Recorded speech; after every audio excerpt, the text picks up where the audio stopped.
Bueno, Rafa, nos volvemos a encontrar. Rafa Domenech, economista de referencia en España. Hemos coincidido en varias reuniones estas semanas de confinamiento a raíz del análisis y ya estamos en la fase de propuestas de salida del coronavirus, del COVID-19.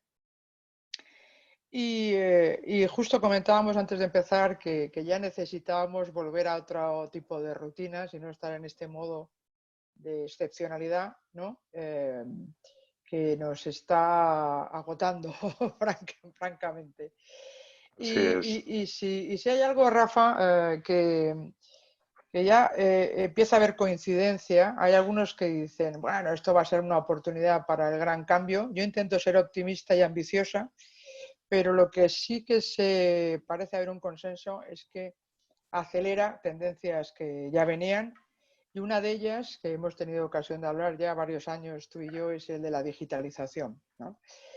Y por eso, para volver un poco a esa rutina, pues hablamos y nos planteamos retomar algo que estaba ahí, que tuvisteis que cancelar por el confinamiento, que era la presentación de un libro en el que venís trabajando hace tiempo y que es la era de la disrupción digital, ¿no?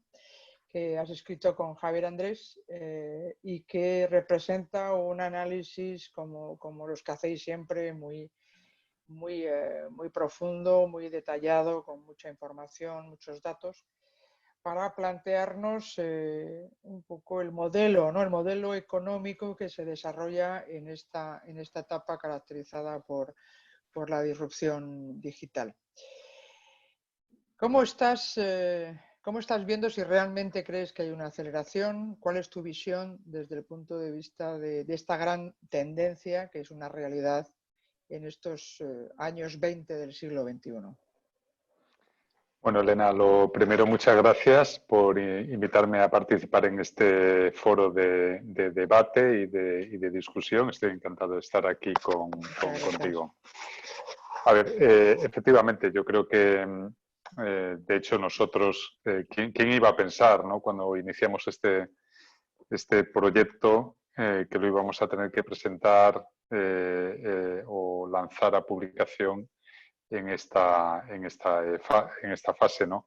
Es cierto que el tema de las pandemias pues siempre ha estado ahí, las vivimos en el siglo XX, las hemos vivido también ahora en el siglo XXI, crisis como la del SARS, como la del ébola, pero la tendencia de la transformación digital va mucho más allá de lo que estamos viendo. Es una tendencia que viene ya de lejos, que arranca con la automatización, con las tecnologías de la información, de la comunicación, y que en los últimos años pues, se ha visto impulsada por una capacidad de análisis, una capacidad de manejo de datos muy cuantiosa, por todo lo que denominamos el Internet de las Cosas, la posibilidad de monitorizar muchísimos dispositivos al mismo tiempo y, por lo tanto, pues esta conjunción, ¿no?, de nuevas tecnologías, datos, capacidad de análisis en tiempo real es la que nos ha permitido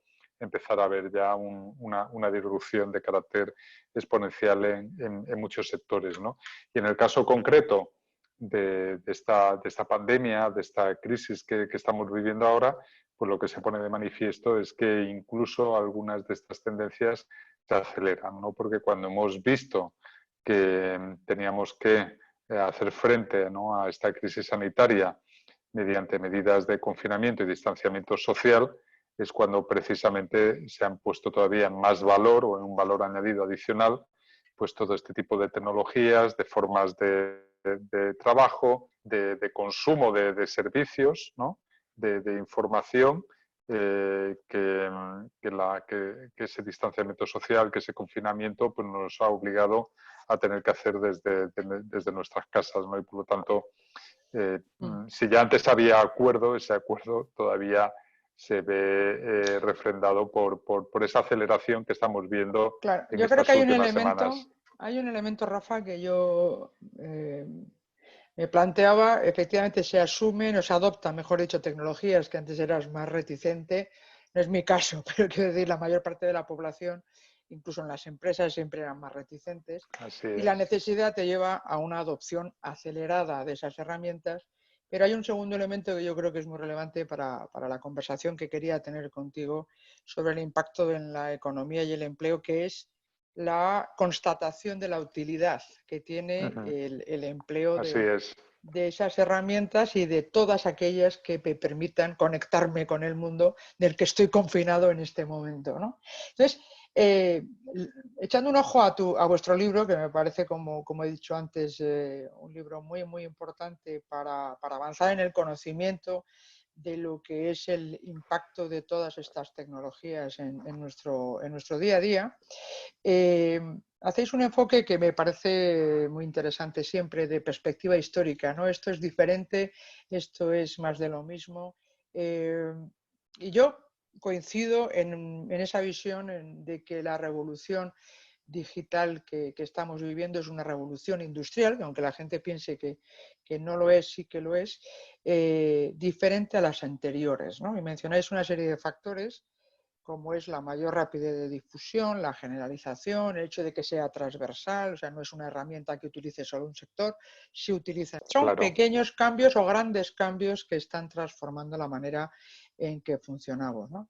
Pero me gusta mucho el que planteáis en el libro una relación fundamental entre la tecnología y por lo tanto el progreso técnico y el crecimiento económico a través del aumento de la productividad, que sí que planteáis como un fenómeno moderno. Yo ya había olvidado mis estudios de historia económica, pero quiero decir, es muy interesante esa perspectiva histórica en la que realmente arranca el crecimiento como lo entendemos ahora en épocas bastante recientes, ¿no? Explícame un poco ese concepto, porque me parece que es muy interesante que veamos que el crecimiento es un fenómeno reciente en la perspectiva de muchos, muchos años, de cientos de Sí, años. así es, ¿no? Sí, Si miramos a la historia con una perspectiva, una escala de lo que es nuestra presencia aquí en la Tierra, ¿no? En lo que es la historia de la humanidad, pues la verdad es que es un fenómeno muy, muy reciente que aparece básicamente con la primera revolución industrial, ¿no? Y en el libro damos muchos ejemplos de ello, ¿no? Holanda, por ejemplo, necesitó 4 siglos para multiplicar su renta per cápita por 2,5 veces, ¿no? La renta per cápita de cualquier ciudadano en la Inglaterra a mediados del siglo XVII era similar a la del siglo XIV y en España, si cogemos las estimaciones de renta per cápita de Leandro Prados de la Escosura, la renta per cápita en 1800 no era muy diferente a la de 1300, 500 años antes, ¿no? Bueno, pues todo esto cambia a partir del siglo XVIII, a la segunda mitad del siglo XVIII, sobre todo ya en el siglo XIX, cuando vemos este comportamiento exponencial y vemos cómo efectivamente entre las economías avanzadas, primero la primera revolución industrial, luego la segunda, la tercera y ahora la cuarta en la que estamos, hemos vivido un cambio exponencial. Y esto, por cierto, ha abierto un debate muy interesante en los últimos años, también sobre en qué medida esta revolución industrial es diferente, si vamos a volver otra vez a la normalidad de lo que ha sido nuestra historia de la humanidad y a ver que el aumento va a dejar de ser exponencial o por el contrario va a seguir a estas tasas gracias precisamente a esta cuarta revolución industrial o revolución digital. Y aquí la verdad es que la profesión de economistas está bastante dividida. Los hay que piensan como, por ejemplo, Gordon, ¿no? Que nada será igual como la incorporación de la electricidad o de las innovaciones que siguieron a la segunda revolución industrial y otros que piensan que seguirá siendo lo mismo, ¿no? Como la posición de Joel Mokyr, ¿no? Que a mí me gusta mucho, que no hemos empezado nada más que a ver los cambios a los que nos va a llevar esta revolución digital, ¿no? yo también creo que estamos en el principio, ¿no? Hemos vivido unos años que además ha habido la crisis financiera, que hablábamos del estancamiento secular y que todas estas grandes innovaciones que son más parte de la tercera revolución industrial, más la informática, el uso de ordenadores. Ya estamos en esa otra fase que mencionabas de gran procesamiento de datos, de la inteligencia artificial, del Internet de las cosas, que sí que creo que van a producir grandes transformaciones, ¿no? Y siempre la primera preocupación es el empleo. Siempre se ha reaccionado y cuando viene la tecnología, ¿no? Desde los luditas, cuando quitaban, ¿no? Tiraban las máquinas, destruían las máquinas, me van a quitar el empleo, ¿no? Y en estos momentos que vivimos, se ha dejado un poco al lado porque está más la inquietud del parón económico, pero lo que está detrás, y creo que es lo que hay que aflorar, es todo ese movimiento que está de fondo de cómo recombinamos el empleo que se transforma al hilo de una combinación con el cambio o el progreso técnico, ¿no? ¿Tú crees que va a ser distinto esta vez que en épocas anteriores? Vamos, ya sé lo que opináis en el libro, pero me gustaría que compartieras la visión. Además lo debatí con Javier hace un par de años en la EOI, me acuerdo que tuvimos este debate, que al final en las revoluciones anteriores se acababa creando empleo neto, se sustituían determinados trabajos, pero se creaban otros a un ritmo que al final permitía hablar de un crecimiento del empleo y por lo tanto del crecimiento económico y el bienestar, ¿no? Hay gente que piensa que esta vez va a ser distinto y que el empleo se va a ver fuertemente impactado, sobre todo por la robotización o la automatización, que sustituya, es verdad que más bien tareas que puestos completos, pero un proceso muy importante de transformación del empleo. ¿Cuál es el equilibrio al que llegáis o qué conclusión Sí, podéis anticipar para que la gente se sí. lo lea y vea cómo se llega a esa conclusión?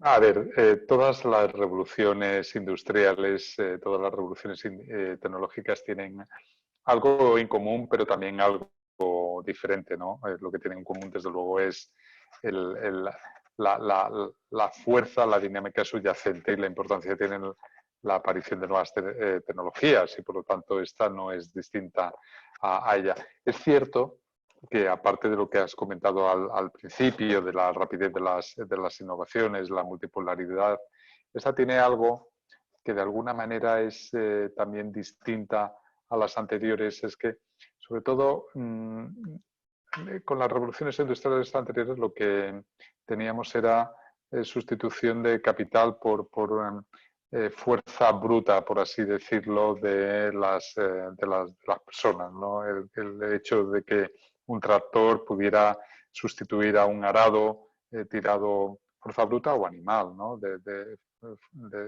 las personas o de los animales, pudiera sustituir a una persona arando con la ayuda de los animales. Ahora lo que estamos viendo es que esta tiene también la capacidad de empezar a sustituir algunas tareas que, que son rutinarias y repetitivas, pero que no son manuales, Sí. tienen un componente algo abstracto, ¿no? O sea, que hay muchas tareas así, ¿no? Yo diría que lo más importante, ¿no? Relacionado con el mercado de trabajo de esta revolución industrial, de esta revolución digital, es que, por un lado, claramente se observa que hay un sesgo hacia lo que son eh, altas habilidades o mayores capacidades, ¿no? Es decir, que la tecnología está sesgada en habilidades, ¿no? Hacia ocupaciones que desarrollan personas con una mayor formación, una mayor cualificación. Por otro lado, también esas nuevas tecnologías están sesgadas hacia, como decía antes, a ocupaciones más rutinarias, ¿no? Aquello que puede ser codificado sobre la base de un algoritmo, sea, como comentábamos, un trabajo abstracto o no abstracto, pero que sea rutinario, ¿no? Y por lo tanto, esto lo que hace es que, por un lado, aquellas ocupaciones manuales poco cualificadas, pero que son manuales, o aquellas que son muy cualificadas, pero también poco manuales, muy abstractas, pues salen ganando, ¿no? Con este tipo de digitalización, ¿no? Y esto es lo que lleva a una situación de polarización, ¿no? Y luego está dos cuestiones adicionales, ¿no? que son la propia rapidez de los cambios y también el tema de cómo esto puede afectar a la calidad de empleo. Por lo tanto, lo que quiero decir es que no hay una respuesta fácil cuando tenemos simultáneamente que atender a tantas dimensiones al mismo tiempo. Y por lo tanto, aquí lo que hay que valorar, y ahora te diré cómo vemos, ¿no? Por lo menos Sí. a corto plazo, esa valoración, es qué capacidad tienen de crear empleo las nuevas tecnologías en relación a la capacidad de sustituirlo, porque vemos que las dos cosas están ocurriendo al mismo tiempo. Estas nuevas tecnologías crean nuevos empleos, pero también sustituyen, destruyen otros que podemos empezar a hacer con estas nuevas tecnologías. ¿Cuál es el balance?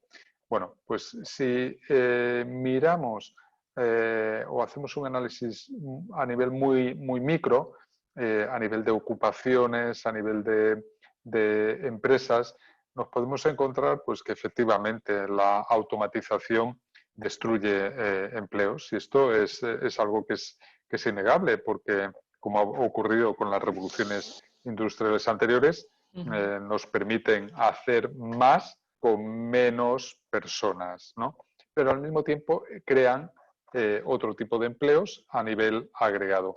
Y el balance hasta ahora está siendo positivo. Es decir, que hasta el momento la capacidad de crear empleos es superior a la de sustituirlos. En el libro presentamos bastante evidencia Sí. a todos estos niveles, pero hay una que a mí me gustaría destacar, Sí, claro. ¿no? Y es que si uno observa, coge una muestra muy amplia para los cuales disponemos de datos, una muestra formada por 40 países, y medimos para estos 40 países de una manera multidimensional, ¿no? La intensidad digital y robótica, ¿no? Insisto, con muchas variables al mismo tiempo, y esto nos da pues, un ranking de qué países están más avanzados que otros en automatización, robotización, uso de inteligencia artificial, uso de datos masivos, etcétera. Es decir, cuán avanzados están en esta revolución industrial. Y en el otro eje, en el eje vertical, representamos la tasa de desempleo. Lo que observamos es que hay una correlación negativa. Esto, como todos sabemos, no implica causalidad. Eso no significa que cuanto más corramos hacia esta revolución digital, menor va a ser nuestra tasa de desempleo, porque puede ocurrir que la relación sea inversa, es decir, que estos países están corriendo más precisamente porque tienen un problema de que ya sus tasas de empleo son tan elevadas que verdaderamente el trabajo es una restricción y la única manera de seguir creciendo es en base a la digitalización, ¿no? Países como Claro. Corea, Singapur, Japón, etcétera. Sí. Pero es una relación muy interesante, porque eso lo que significa es que de entrada lo que no puede concluirse fácilmente es que cuanto más corramos o cuanto más intensamente apliquemos esta revolución digital, mayores van a ser nuestras tasas de desempleo. Eso hoy en día no está ocurriendo, lo cual Claro. tampoco significa que no pueda ocurrir en el futuro. Ya, no, lo que escuchándote, es verdad este análisis, ¿no? Hay que compartir que es un análisis que se hace a nivel macro, que es como se tiene que plantear en términos de modelo, en el que lo que sí se pone de manifiesto o se constata, como ocurrió en revoluciones anteriores, es que el progreso técnico te lleva a un mayor progreso económico, entendiendo como tal, y por eso matizaba al principio el crecimiento económico y la capacidad de generar más rentas a través de mayor empleo, ¿no? Entonces, digamos que en ese lado sí. Lo que sí que está ocurriendo también es que hay desfases en qué empresas, dentro de eso, si bajamos un poco a la micro, ¿no? Qué empresas son las que están siendo capaces de estar en punta de lanza de todos esos desarrollos tecnológicos y que en la economía digital tienden a capturar la mayor parte del mercado, ¿no? El winner take takes them, y al mismo tiempo la transición en el tiempo dentro de un mismo sector de que empresas se transforman más rápidas que otras, ¿no? Quiero decir que hay un imperativo de competencia por adaptarse y por transformarse, pero la propia transformación hace que haya un ajuste progresivo del empleo que ya está ocupado y del empleo que tiene que venir, porque es verdad que tenemos cuellos de botella en términos de talento disponible para todas esas funciones que son nuevas y talento que tenemos que reciclar, y ahí vamos a entrar luego en las políticas que también mencionáis, en las políticas de formación, por ejemplo, o de capacitación, para transformar no solo las empresas en sus modelos de negocio para que sean negocios en digital, sino ese talento que está acostumbrado a funcionar de una manera más analógica para que funcione en digital, ¿no? Quiero decir que hay muchas transformaciones entre medias que nos llevan al debate que es, yo creo, el que está más de moda porque es el más evidente, que es el de la desigualdad, ¿no? Dentro de las grandes cifras, luego va por barrios. Las empresas que están siendo capaces de desarrollar al máximo las nuevas tecnologías y capturar la mayor parte de los beneficios, y los empleos de aquellos que han sabido o están en los desarrollos tecnológicos y en esa transformación de las empresas, ¿no? Y digamos que sí que hay una sospecha y una preocupación porque las brechas que ya existían se abran, y además con el coronavirus más, porque casualmente los trabajos que están más cualificados y preparados para esas nuevas tecnologías son también los que pueden seguir trabajando a pesar del confinamiento, como tú y como yo, ¿no? Entonces se produce un énfasis o una aceleración también en esa brecha que es preocupante y que hay que tener muy en cuenta, y yo sé que eso os ha ocupado mucho tiempo, hemos debatido sobre eso, y querría que en esa secuencia llegáramos, bueno, el cambio tecnológico nos lleva a eras de crecimiento que en términos humanos de la historia de la humanidad son muy recientes y han producido una aceleración en el crecimiento y una aceleración en el progreso como nunca antes en la historia de la humanidad, pero es verdad que ha habido un punto en el que se han abierto brechas a nivel más micro, ¿no? Bueno, pues entre personas concretas que trabajan en empresas concretas que también de esa manera se disgregan entre empresas tradicionales y lentas en la adopción de tecnologías y aquellas que son muy punteras. En el proceso empresarial, obviamente, es la dinámica de las empresas hoy en día, pero en el ámbito del empleo es esa preocupación por proteger a las personas o cuidar a las personas con unas políticas que digamos, redistribuyan o palíen esos desajustes que a veces son dramáticos, ¿no? Yo creo que ese es el elemento más complejo de abordar y que creo que claramente es prioritario desde un punto de vista de definición de políticas, ¿no? A ver, antes hablábamos del empleo, y lo que pasa con el empleo, desde luego, es muy importante, es central, es determinante a lo que pasa con la desigualdad, pero la desigualdad también nos preocupa. De hecho, nos preocupa tanto que, de la misma manera que al empleo, ¿no?, al mercado de trabajo, le dedicamos un capítulo entero, el capítulo 2, el capítulo 3 está íntegramente dedicado a la distribución de la renta. Primero la funcional, porque, como muy bien dices, tenemos una redistribución de rentas entre factores productivos, en parte también motivada por la distribución de rentas entre empresas, ¿no? Lo que estamos viendo es precisamente que aquellas empresas que son capaces de beneficiarse de estas nuevas tecnologías, de adoptarlas más rápidamente, de ganar cuota de mercado, de hacerlo mediante bajadas de precios, mediante una productividad muy elevada, también salarios más elevados, pues efectivamente al final lo que vemos es que esto afecta a la distribución funcional de la renta.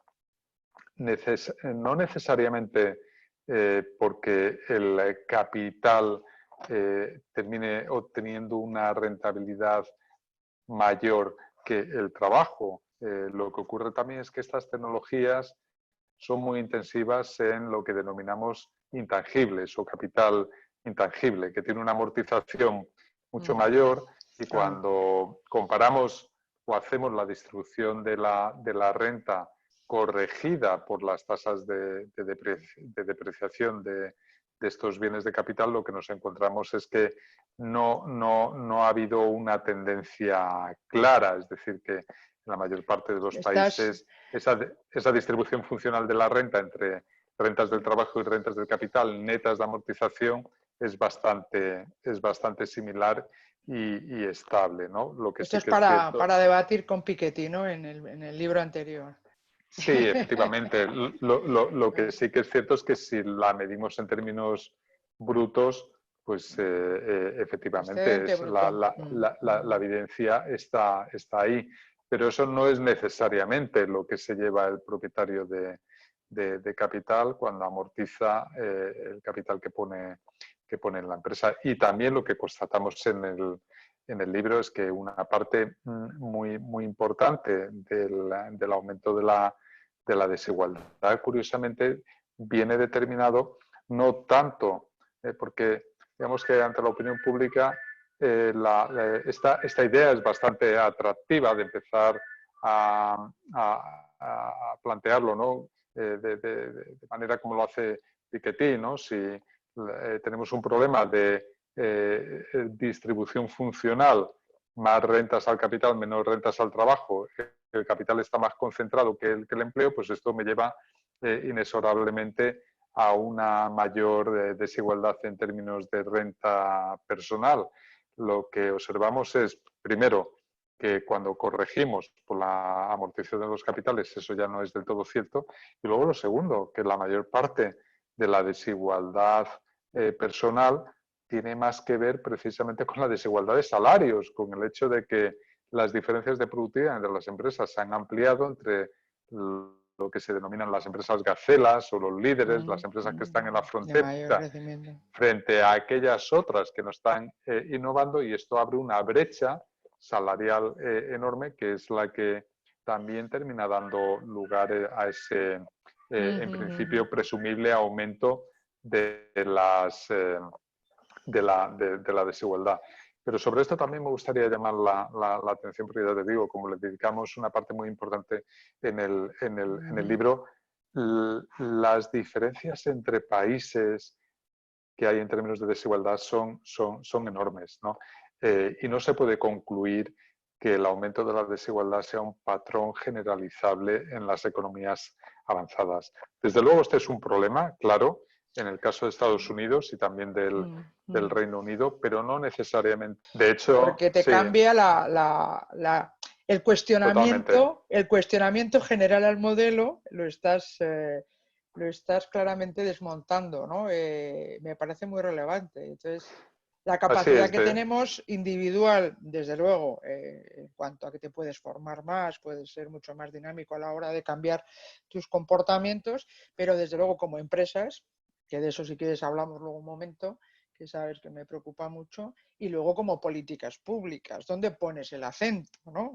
Para que esa desigualdad no aumente y al revés se corrija, para tener países que digamos que no tengan una brecha tan fuerte, ¿no? Porque la pobreza o la desigualdad se mide siempre dentro de esos ámbitos con la famosa índice de Gini, ¿no? Que te plantea cómo vas avanzando de desigual dentro de tu propia sociedad. Bueno, me parece que esa es una conclusión muy relevante, ¿no? O sea que, sin duda. ¿y cómo lo estáis? Sí, porque lo he visto, ya te digo, ese planteamiento de frente a esa desigualdad que va por barrios, ¿cómo se puede abordar? ¿Qué es lo que deberíamos hacer? ¿No? Planteáis una serie de políticas. ¿Cuál es lo que tú querrías subrayar especialmente?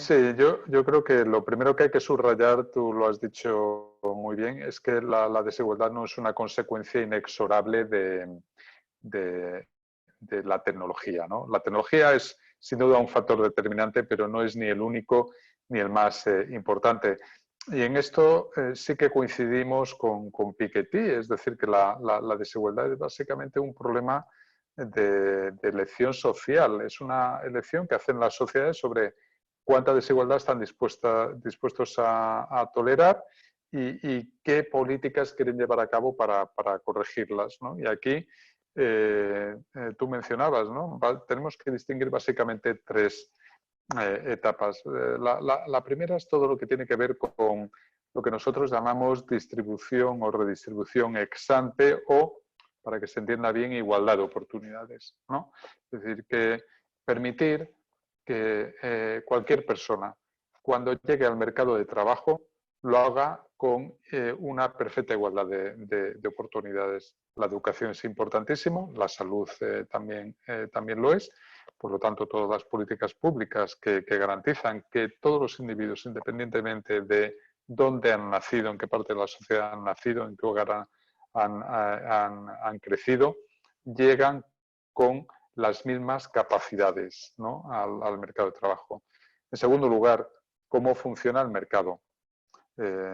Y aquí tenemos que también hay unas diferencias muy importantes entre países. Las hay en esa primera etapa, en la de garantizar la igualdad de oportunidades, pero también la hay en cómo funciona el mercado. No todos los mercados de trabajo son igualmente eficientes ni tampoco son iguales en términos de equidad, y no todos los mercados de bienes y servicios son igual de competitivos. Entonces nos podemos encontrar la peor de las combinaciones, mercados de trabajo poco eficientes, poco equitativos y además con mercados de bienes y servicios muy fragmentados y poco competitivos, y por lo tanto lo que vamos a tener es una distribución de rentas de mercado muy desigual, ¿no?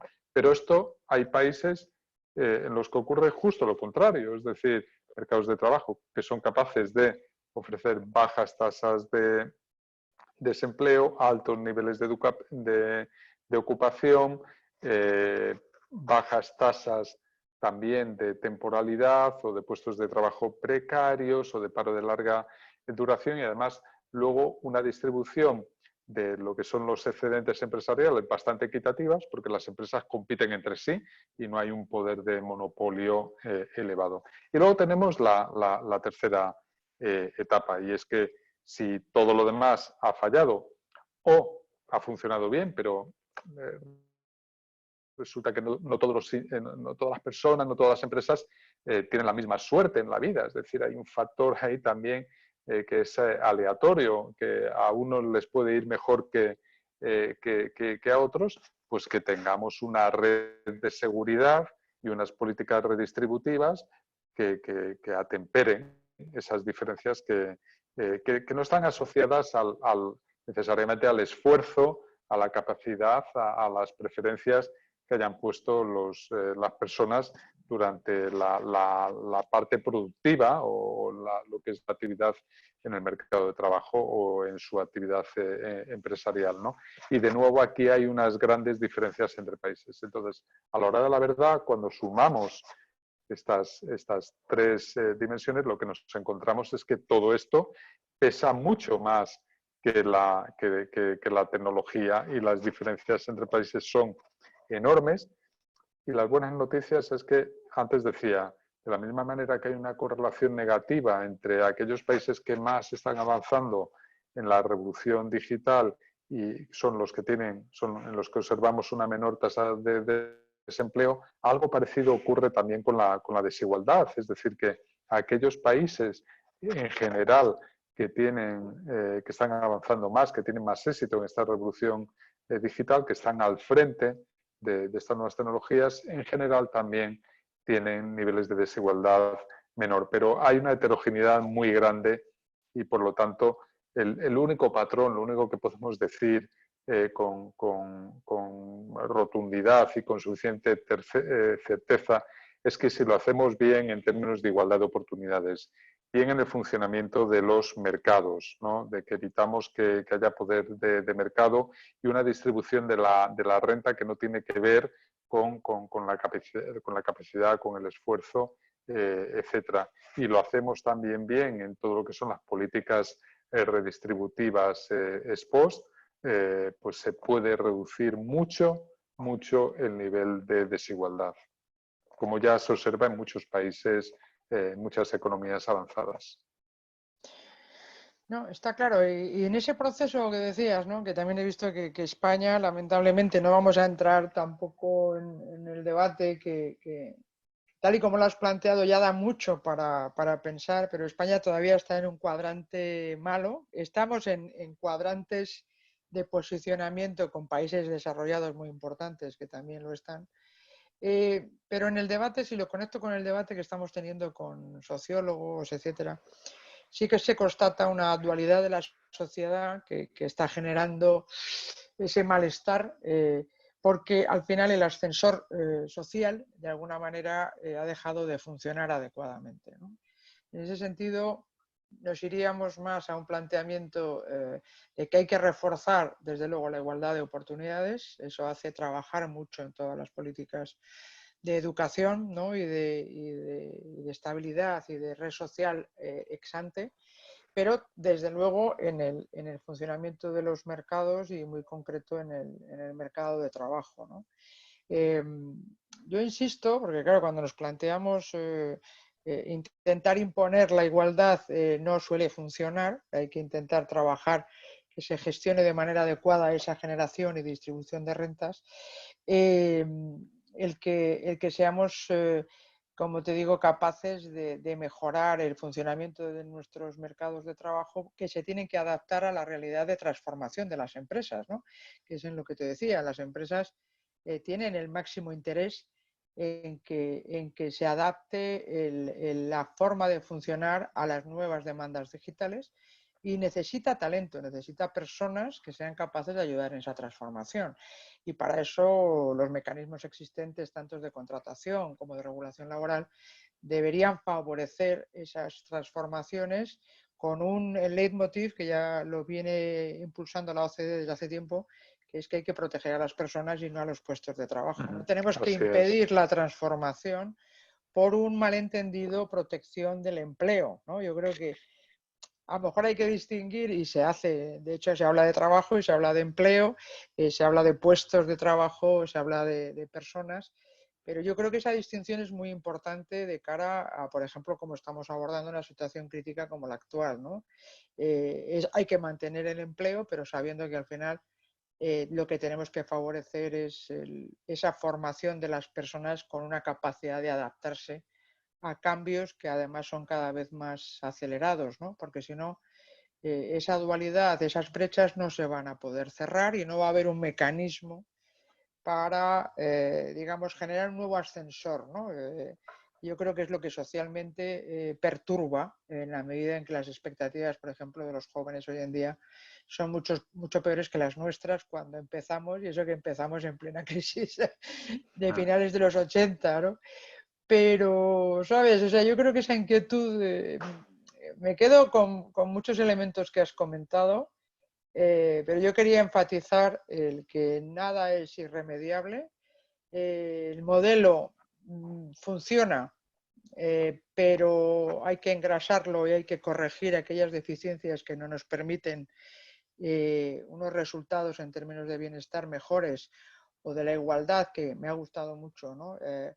La desigualdad es una decisión social, y lo que creo que me parece importante es enfatizar que son las tres patas, que no intentemos igualar todo o poner todo el peso de la redistribución al final a los resultados, a igualar los resultados, sino que intentemos trabajar en todo el proceso. Las causas, las Claro, causas. claro, porque si no... Apostar toda la corrección exclusivamente ya a tratar de paliar las consecuencias, las heridas, va a estar abocado tarde o temprano al fracaso, ¿no? Bueno, porque es insostenible, ¿no? Si no eres capaz de generar las rentas que puedes distribuir, es difícil que las puedas mantener hasta el infinito, ¿no? Bueno, me ha parecido la conclusión que ha sacado, las conclusiones que habéis sacado Javier y tú me parecen muy, muy relevantes. Creo que es el momento de avanzar en la constatación de que estamos en esta nueva etapa de disrupción, en el que yo creo que el elemento crítico es la aceleración, y por lo tanto no podemos demorarnos en entrar en las nuevas dinámicas de los tiempos, ¿no? No sé si hay algún otro elemento que te gustaría señalar en este momento, en el contexto en el que estamos, y que no hayamos mencionado a lo largo de nuestra conversación. A ver, yo creo que ha estado sobrevolando, ¿no?, en nuestra conversación, ¿no? Pero a nosotros nos parece bastante interesante en el capítulo final, cuando ya hacemos una valoración, ¿no?, de todo lo que hemos visto o discutido en el libro, y hablamos, ¿no?, hacia una revolución digital inclusiva. Pues lo primero, destacar que la evidencia apunta a un balance positivo y una capacidad mayor de crear empleos que de los que se destruye. Mencionábamos esa elevada heterogeneidad en la desigualdad por países y que responde más a decisiones sociales, que hasta ahora no hay nada inexorable, que el futuro, por un lado, está determinado por esas tendencias, pero al mismo tiempo por las estrategias y por las políticas que las sociedades anticipen, y esto lo que está dando lugar es a unos resultados muy diferentes por países. Poner otra vez el énfasis en algo que tú apuntabas, ¿no?, los costes de transición, ¿no?, que los hay, los hemos vivido en las revoluciones ya industriales anteriores, y estas también lo tienen en términos de efectos sobre la cantidad y calidad del empleo, cambios en las ocupaciones, que vamos a tener que aprender a transitar de unas a otras, divergencias o brechas entre los tipos de empresas, riesgo de dispersión salarial, y que en última instancia pues son las políticas las que nos van a permitir estar en un equilibrio o en otro. Nosotros en el libro esto lo plasmamos en un gráfico que nos parece muy interesante, en el que situamos a los países en función, por un lado, de la capacidad que tienen de crear empleo, de cuán productivos son esos empleos y de cuánta desigualdad generan, ¿no? El éxito de aprovechar las oportunidades de esta revolución digital, de esta nueva era, se tiene que plasmar en llevar a los países al frente de estas tres dimensiones, no a la frontera, a tener tasas de empleo elevadas, que ese empleo sea productivo y además a generar una desigualdad reducida. Si conseguimos todo eso, el bienestar será enorme, la prosperidad de los países aumentará muchísimo, y por el contrario, pues si nos quedamos lejos de esa frontera, no habremos sabido aprovechar todo lo que pone a nuestro alcance. Efectivamente, muchas gracias, Rafa. Yo creo que ahí el papel de las empresas, que es con lo que quería acabar, y ya debatiremos sobre esto, el papel de las empresas en esa transformación es fundamental, porque además les va en ello, ¿no? Les va en su propia supervivencia ser capaces de adoptar las nuevas técnicas y las nuevas fórmulas de organización de esta disrupción digital que les sitúen en la vanguardia, en un mundo que es competitivo, que es complejo. Otra cosa será la educación que demos a nuestros hijos, a las nuevas generaciones, pero en lo que es la fuerza laboral actual, yo creo que la gran fuerza y la gran palanca de transformación del empleo para generar progreso está en las empresas, ¿no?